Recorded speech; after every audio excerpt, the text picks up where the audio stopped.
और आजकल अखबार पढ़ो, हर पन्ने पे ऐसी रोज खबरें मिलती हैं। कहीं महिला का पीड़न हो रहा है, कहीं दलितों के साथ अत्याचार हो रहा है। बहुत लोग जो कमजोर हैं, अपनी बात रख नहीं सकते, लड़ नहीं सकते, आज उन पे वार हो रहा है। लेकिन हम लोग इतने कमजोर हो गए कि हमें फुर्सत नहीं है, या हमें समझ नहीं है, या हमारी ताकत इतनी नहीं रही कि जो फैसला मुजफ्फरनगर से हो जाए कि उनके अन्याय के खिलाफ भी हम लड़ेंगे। आज हम बेचारे बन गए।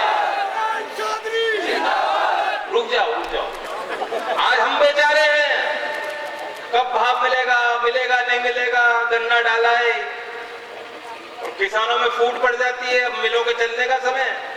अब कोई किसान से कहे कि बकाये की बात कर लो, किसान कहेगा नहीं साहब मिल नहीं चलेंगी। मिल भी चलनी चाहिए। उससे पूछो कुछ भुगतान मिलेगा नहीं मिलेगा, फिक्र नहीं है, चिंतित है, लेकिन मालूम नहीं है कैसे होगा। मुजफ्फरनगर में, सहारनपुर मंडल, मेरठ मंडल, पूरे यूपी में सबसे खराब रिकॉर्ड। यहां पूरे उत्तर प्रदेश की कहानी कुछ और है।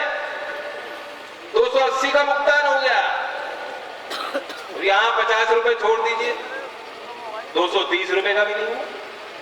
और फिर जब चोट पड़ती है दिल पे, जब प्रधानमंत्री को हम सुनते हैं वो कहते हैं कि हमने 99.99% और 95% भुगतान तो हो गया और हमने करा दिया,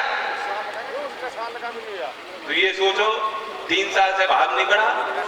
और यूपी में कैबिनेट फैसला ले लेती है कि जो ब्याज, जो आपका हक है, कानून ने आपको हक दे रखा है, और यूपी कैबिनेट उस फैसले को लेती है कि अब ब्याज किसानों को नहीं मिलेगा। मिलों को और दी बड़ी सौगात, ब्याज माफ। और हम इतने कमजोर हो गए कि हमारा इतना दबदबा नहीं रहा, संगठन नहीं रहा, ये आवाज नहीं रही कि ऐसे फैसलों के खिलाफ भी जिस तरीके से जन आक्रोश होना चाहिए, आवाज उठनी चाहिए। जिस सरकारी कर्मचारी ने ये रिपोर्ट बनाई, कैबिनेट नोट बनाया, उन्होंने भी प्रक्रिया अपना रखी थी कि हमने जो है संघ की बैठक बुलाई, मिल मालिकों के साथ बातचीत की और तब फैसला लिया, रिपोर्ट बनी। यदि आपका दम होता तो रिपोर्ट ऐसी नहीं बनता। तब कैबिनेट में इस मुद्दे पर चर्चा होती, मुख्यमंत्री को इस बात का एहसास होता कि ये जो मैं करने जा रहा हूं, जो मैं कलम चला रहा हूं, ये बहुत ही गलत, ये अन्याय हो रहा है किसान। लेकिन बेफिक्र है सारे लोग, थाने से लेके तहसील पे चल रही दलाली, किसी को मालूम नहीं सरकार कौन चला रहा है, सरकार किसकी रहेगी। और हालत खराब है। और इस चीजों को देख करके, इस उदासीनता को देख करके, इन कमजोरियों को देख करके आज छोटी छोटी घटना हो जाती है। मोटरसाइकिल में 2 लोग भिड़ गए और एकदम कहेंगे ये फलाने तो इस समाज के हैं और ये फलाना इस समाज का है, लाओ अपने गांव से इकट्ठा करके लाओ, जवाब देना पड़ेगा, जवाब लेंगे। और तुरंत जो है वो बदले की भावना, और 2 18 साल के लड़के, उनका झगड़ा, और 2 जाति का झगड़ा, गोत्र को भी जोड़ देंगे, धर्म को भी जोड़ देंगे। इन बातों को कोई अंत ही नहीं है। तो इसलिए एकता यात्रा के नाम से हम चल रहे हैं और मेरी कोशिश रहेगी कि ज्यादा से ज्यादा लोगों तक मैं पहुंचूं।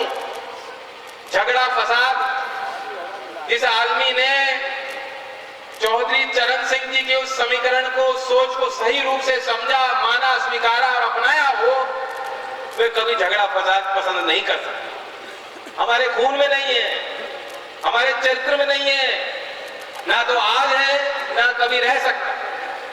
लेकिन मेरा उद्देश्य है कि मैं हर एक व्यक्ति के पास अपनी बात पहुंचा सकूं, ताकि ये जो असुरक्षा की भावना है, जो डर है, जो लोग चाहते हैं कि डर ही बना रहे, यही माहौल हावी हो, चुनाव तक चले,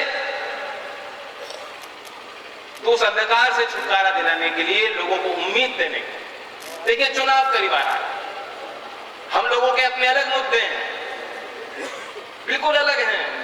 हम चाहते हैं कि 14 दिन में जो है किसान का, जब लिखा हुआ है कानून में, कोई कारण नहीं है कि उसका भुगतान सही समय पे नहीं, उचित मूल्य किसान के हर फसल का मिलना चाहिए, गांव का विकास होना चाहिए, सुनियोजित तरीके से। सरकार की पहली प्राथमिकता होनी चाहिए कि हमारे यहाँ जो करोड़ों नौजवान, आपको मालूम है 2020 में भारत की औसत